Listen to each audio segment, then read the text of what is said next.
You know, I've said over the years in countless videos that modern science hasn't got a clue in hell what the hell gravity is. Not a clue in hell. And some people thought I was exaggerating or being hyperbolic when I said that, but I was actually being quite literal. I posted a link to an article today, and the subcaption is, we asked, I think it said we asked six different quantum physicists the nature of gravity, and we got six different answers. Literally, there's no branch of science that knows what gravity is. And that's okay. I've never chided anybody for not knowing stuff.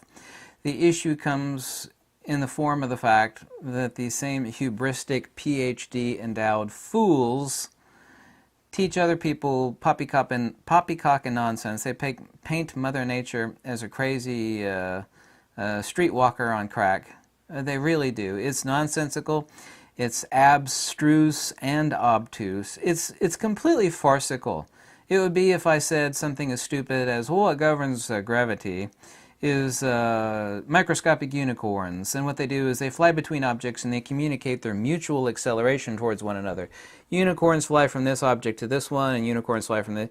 I mean, they literally, in a different form, teach this nonsensical poppycock. What they've done is that they've... well, I don't want to be, you know, too egregious in saying that they...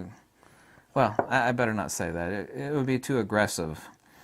Suffice to say that everything that they've said about gravity is completely nonsensical. It feigns incredulity. It is an assault on Occam's razor. They keep referring to gravity as a force, and gravity is not only not a force, it's a complete opposite of a force. What's the opposite of force? The opposite of force is, of course, increasing inertia and acceleration, increasing potential. Yeah. Force is, of course, the dissipation of energy, right? And the dissipation of energy is expansive. Well, what's the opposite of the dissipation of energy? It's increasing capacitance. And in Mother Nature, this is not my position, it's an absolute undeniable fact, that the smaller the space, the higher the capacitance. But space itself has no properties. And I will point you out to the fact, and no one's made this observation, even though they know Nikola Tesla's quotes against Einstein. Nikola Tesla was said to be the most calm, peaceful, gentle person in the world. He wouldn't hurt a fly. But the only time Nikola Tesla, over and over again, I didn't say he lost his cool, but he came close to foaming at the mouth, as it were, for Nikola Tesla, was harping on the fact that Einstein's notion, and his cohorts also too, by the way, notion that space had properties and it acted upon other... They actually reified space as a medium, and this is not my position. They did, because when you remove the ether, you actually have to replace it with something else, and what they replaced it with was space-time. Curved space-time. But this is like talking about bending unicorn farts, or, how tall is a leprechaun, or, how many miles is it to the lost city of Xanadu and the cloud? It is completely farcical. It's completely irrelevant because it's nonsensical. It's literally an assault on Occam's razor, common sense, and the logic of a child. Even a child would say, well, that's science fiction. That's like, reading, something in the science fiction section of the library. It's completely ridiculous. But the only time Nikola Tesla lost his cool was haranguing against Einstein's reification of space as having properties. And time doesn't have any properties at all. It is purely conceptual. Time exists conventionally, of course, because as empirical beings, we are measured in our lifespan and countless thousands of other things by our movement in time, with time, against time, so on and so forth. But time exists conventionally, but it doesn't exist ultimately. Time is only a measure of magnitudes. Time is a measure. Time is not a thing. It exists conventionally. It doesn't exist in any way, shape, or form ultimately at all. Neither does a shadow. We think a shadow is real, but a shadow, of course, is merely the absence of light. This is a major defect in human understanding of nature and countless other things, and this is concept reification, which is a fallacy. We reify things that don't exist. We give them credulity. It's like fearing the Loch Ness Monster or fearing Bigfoot's going to break in the door. It's completely ridiculous because these things don't exist. Anyway, Nikola Tesla railed against space having properties, and of course everything is, of course, dielectric and magnetic. You could say everything is electrical, which I don't care, but electricity is a hybrid of magnetism and dielectricity. But space and time is not a medium. This is completely impossible. When I've talked over the years endlessly about gravity and what it is, in its point non-specific mutual mass acceleration, so-called gravity and so-called magnetic attraction, are 100% identical. They are only differentiated out between each other in their attributional nature. The attributional nature is that, of course, so-called magnetic attraction, and magnetism is the complete opposite of attraction, which is increasing inertia and acceleration, decreasing force vector or spatial footprint, if you will, is in the attribution that one is point source, that being magnetism, the other one is non-point source. It's the exact same distinction between a light bulb and a laser. You know the difference between a 5-watt light bulb and a 5-watt laser, right? Yeah, this is about this iPad, this mini iPad, is putting about as much light as a 5-watt light bulb, which is next to nothing. It's just enough to read by in a dark room. A 5-watt laser, however, I don't know if I have a 5-watt laser, a green one and a blue. They are very dangerous. They will burn a hole in your skin. They will permanently blind you. They are powerful. What's the distinction? 5 watts is 5 watts, right? What's the distinction? The distinction is in attribution. One is point source and the other one is non-point source. The exact same distinction exists between so-called magnetic attraction, which does not exist at all, and so-called gravity. Gravity is not an autonomous field modality. All field modalities are ether perturbation modalities. They are only distinguished by the nature of their field modalities and how they express themselves. Just as ice, water, and steam are different temperature and pressure modalities of water, right? We don't need to unify what is already unified. They're already unified. Human beings have divided them. Well, this is gravity over here, and this is, well, we call this magnetic attraction over here. Because you put two magnets together, and they accelerate towards one another, you know, that's obviously magnetic attraction. Now, it is two magnets accelerating towards one another, but it has nothing to do with magnetism. That acceleration is the exact same field phenomena as we call gravity. They keep calling it a force, but gravity is not a force. It's the opposite of a force. Magnetism, by definition, is centrifugal force divergence. It is force by definition. It forms, of course, 1/2 of the conjugate geometry of the entire universe, which is magnetism and dielectricity. Magnetism is a dielectric field. The loss of that energy or inertia of the dielectric manifests as magnetism.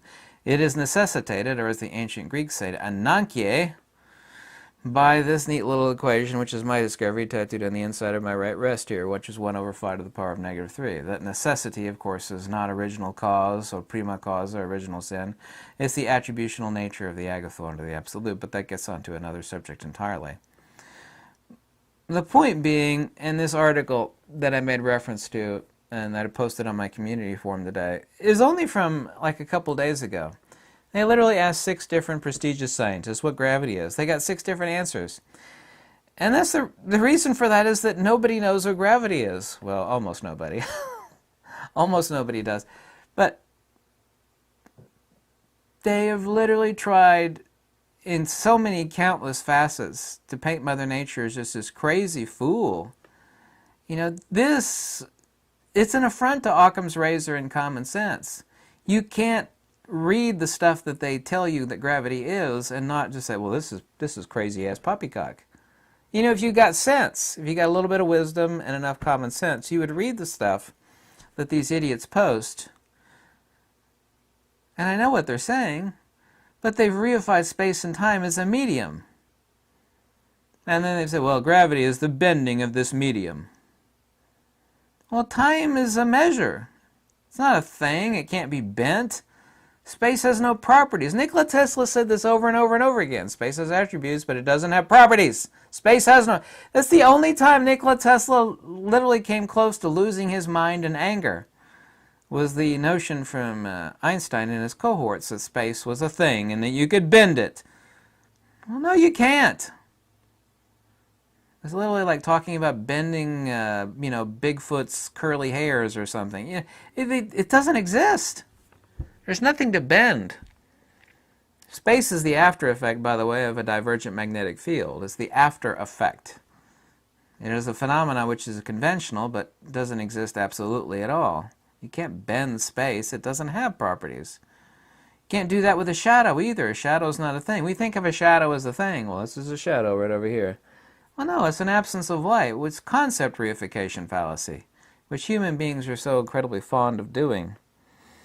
Anyway, the point being is that you should think deeper and think more clearly. As Nikola Tesla famously said, I'm trying to remember his exact quote, is that there are plenty of scientists that can think deeply, but they can't think clearly. They're quite insane. Insane asylums are full of deep thinkers, too. This is undeniable. There are people that are like genius-level IQs. And this is true, but they're insane. This is also, too, what we call an intelligent fool. There are some famous politicians, and most evil people on earth are intelligent fools. They use their high intellect but lack of wisdom to convince other stupid people to do dumb things. Kind of like Jim Jones and, various evil politicians throughout time. They are both intelligent and yet incredibly foolish. People don't understand that distinction. You can be both highly intelligent and a fool at the same time. And those are the most dangerous people in the whole world. Intelligent fools. Anyway, that's getting off topic, unfortunately. Just think more clearly. Yeah. Just read stuff with a skeptical eye. It's like, well, this doesn't make sense. Mother Nature cannot work this way by definition. Because if she did, then Mother Nature would have to be a cross-eyed streetwalker with a bottle of Jack Daniels in one hand and a bottle of oxycodone in the other.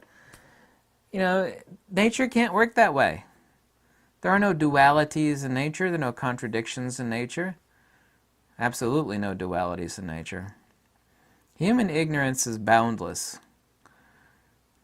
And these false perceptions of reality in Mother Nature by these idiots that have reified space and time as a medium and tried to supplant the ether with space and time. These people are fools.